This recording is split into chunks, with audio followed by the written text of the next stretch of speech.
and what's the concept behind liquid diet? What are its benefits on body?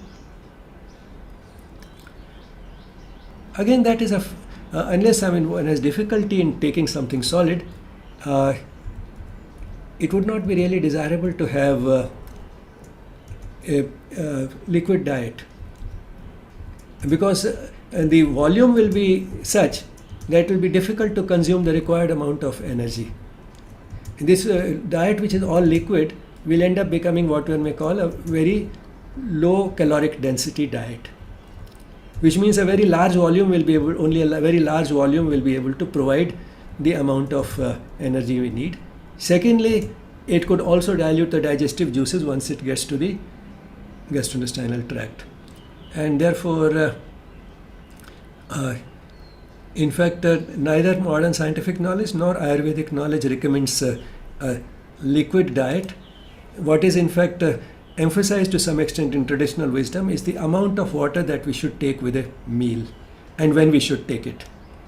The amount generally should be around not more than 1 glass, and 1 glass may be okay, because again, to avoid overeating, a dictum in traditional wisdom is that divide your stomach into 4 parts, fill 1 part with water, 2 parts with food, and leave 1 part empty. Now, it can't be as mathematical as that, but what the spirit behind this is that one should not go on eating till one can't eat anymore.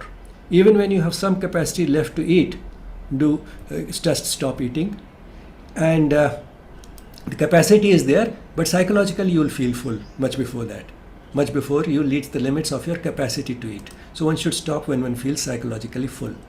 Second thing is that some amount of water will also fill the tummy, which will contribute to this feeling of fullness, so 1 glass is okay. When to take it? There are all types of recommendations before the meal, during the meal, and after the meal, and all 3 have a rationale. If one takes it before the meal, some degree of fullness will be achieved right at the beginning, and therefore one is less likely to overeat. If one takes during the meal, then there's a tendency to take a few sips of water when you move from one type of food to another. That way you enjoy the taste of the next food better.